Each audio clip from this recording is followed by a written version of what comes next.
est-ce que le Mossad a recruté auprès du hub de Kalita? Alors, la réponse est oui. Il y a des Olim Khadashim francophones qui travaillent pour le Mossad, et il y en a plusieurs.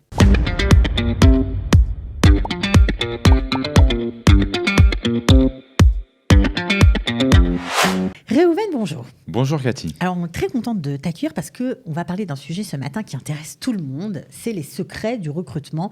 Comment, quand on choisit, on cherche plutôt un travail, on est recruté. Alors, voilà, je suis très contente aujourd'hui parce que tu vas me donner un exemple de société qui recrute et qui sert d'exemple apparemment pour d'autres, c'est le Mossad. Alors, ça paraît fou parce que le Mossad qui recrute comme ça à grande échelle, et pourtant, ils ont des techniques bien particulières.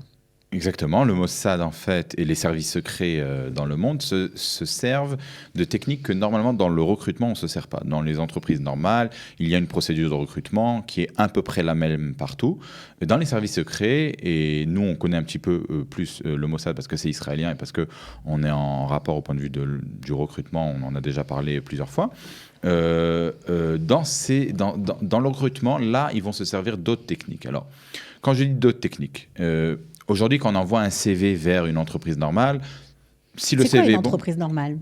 Une entreprise dans le domaine de la construction, des finances, de la high-tech, de la restauration, okay, dans tous les domaines. Normalement, si le CV convient, on vous rappelle d'ici une semaine, 2 semaines maximum. Si on ne vous a pas rappelé plus que ça veut dire que c'est pas intéressant. Non. Moi, je parle spécifique de ce qu'on connaît, nous, par exemple, dans le Mossad. Ça va prendre entre 1 mois et 2 mois quand même pour rappeler le candidat. Et la raison est très simple. Ils vont faire ce qui s'appelle en hébreu « bdikad reka ». Bdikad reka, c'est qu'ils vont vérifier ce qu'il y a... Ça veut dire les habitudes peut-être du candidat, les gens qu'il fréquente, son histoire. Voilà. Alors, quand on pense à ça, quand un candidat pense à ça et quand nous on explique au candidat voilà ce qui va se passer, ils pensent qu'ils vont aller regarder avec sa Teudat Zehut à la police ou je sais pas dans les choses comme ça s'il n'a pas des problèmes. Alors c'est clair que ça se fait, c'est une première. Oui, c'est première chose. Mais c'est pas tout. C'est pas tout. Je vous donne un exemple. Ce qu'ils vont faire, par exemple, s'ils vont voir chez Reshut Amissim, comme on dit le service de... L'autorité des taxes. Des taxes, pour voir si la personne, par exemple, il y a un tic sur lui, est-ce qu'il travaille au noir ? Est-ce qu'il a déjà travaillé au noir ? Est-ce que c'est quelqu'un qui a des retards de paiement ? Qui arrête des retards de paiement dans des banques ? Est-ce qu'il a des dettes ? Pourquoi ? Parce que qu'est-ce qu'ils recherchent ? Ils recherchent des personnes, bien sûr, très qualifiées, très spécifiques, etc. Mais pas seulement ça. Si la personne est un très bon niveau de personne et un très bon candidat, mais je vous donne un exemple. Donc ça veut dire qu'elle est vulnérable quelque part si elle a des dettes. Si elle a des dettes, ou alors par exemple si elle travaille au noir. C'est-à-dire que tu es prêt de risquer ta vie pour le pays, mais tu n'es pas prêt de payer tes impôts. Ça ne marche pas. Ça ne marchera pas. Et il y a des personnes qui reviennent vers nous, mais pourtant, et c'est vrai, vraiment, qui parlent 5-6 langues, qui ont des super diplômes, une super expérience, matures, vraiment, des personnes qui peuvent bien analyser les choses, et on ne les a pas rappelés, pas nous, bien sûr, le Mossad, parce que juste, il y avait des petits détails comme ça, et un petit détail comme ça, comme je vous ai dit, quelqu'un qui ne paye pas ses impôts, ça veut dire... Et on ne veut pas que quelqu'un qui se dit « Ok, je vais être James Bond, je vais faire l'agent, etc. » Il y a des moments où tu vas devoir décider des choses qui vont être entre la vie et la mort, ou alors des fois, on va vouloir t'acheter.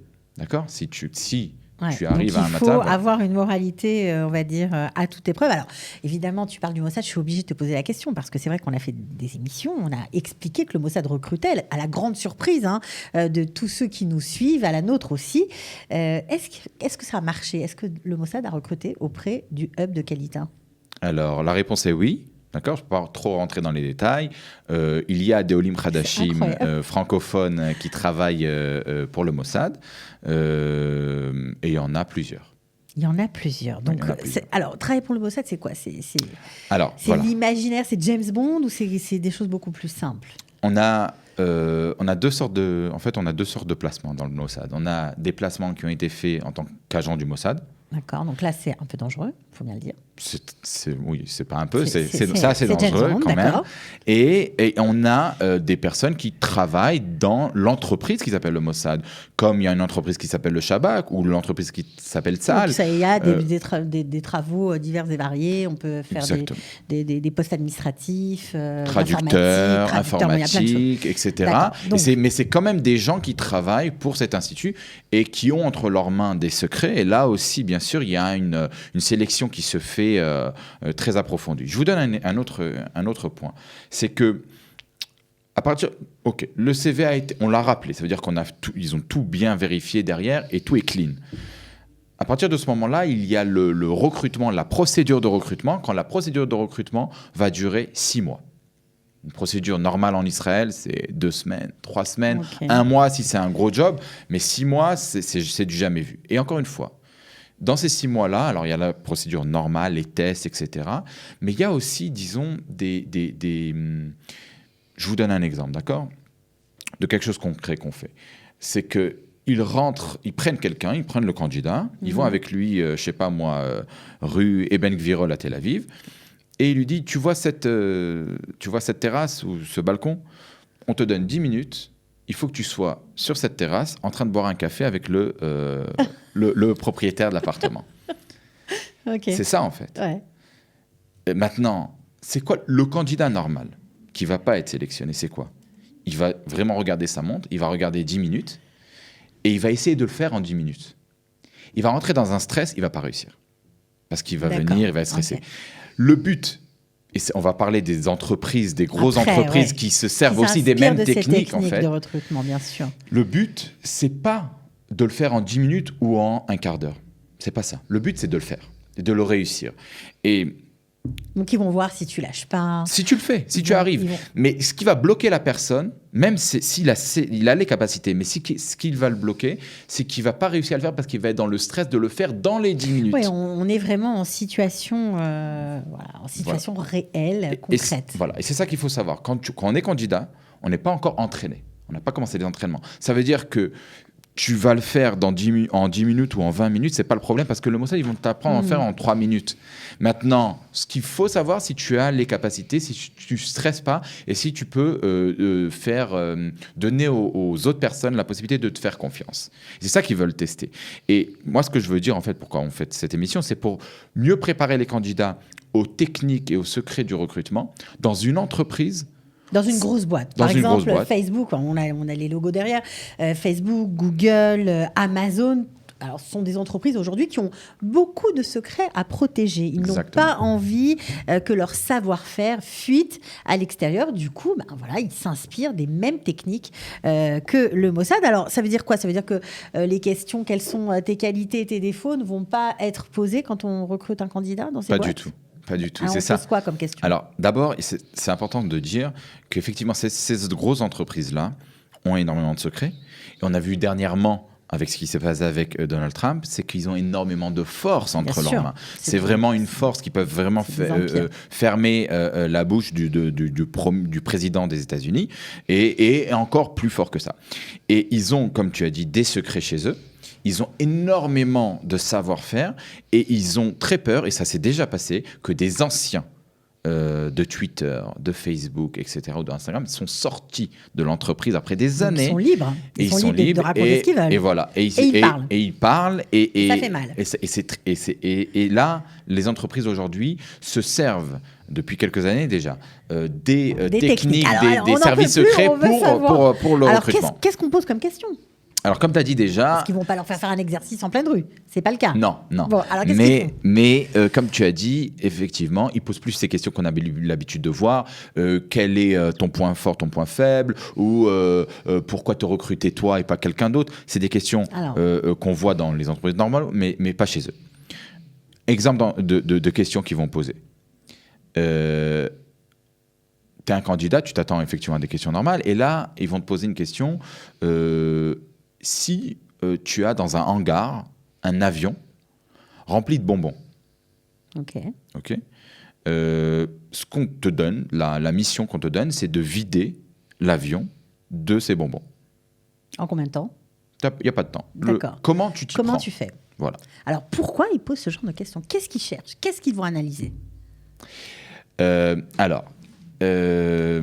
Ce qui est intéressant ici, c'est que à partir du moment où on pose cette question, les gens se bloquent. Pourquoi?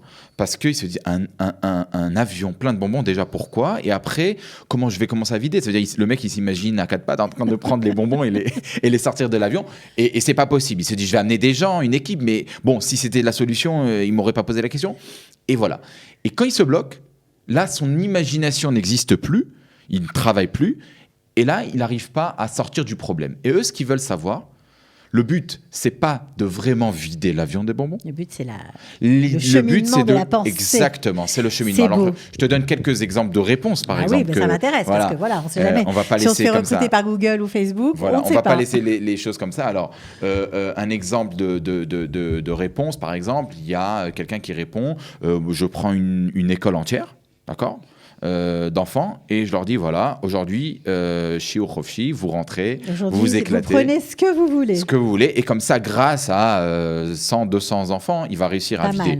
Ou un autre qui dit moi je vais vendre les bonbons, en fait. Je vais appeler une société de bonbons et je vais leur faire une affaire à un prix qui est très très bas, et ils vont juste venir avec leur matériel pour sortir les bonbons.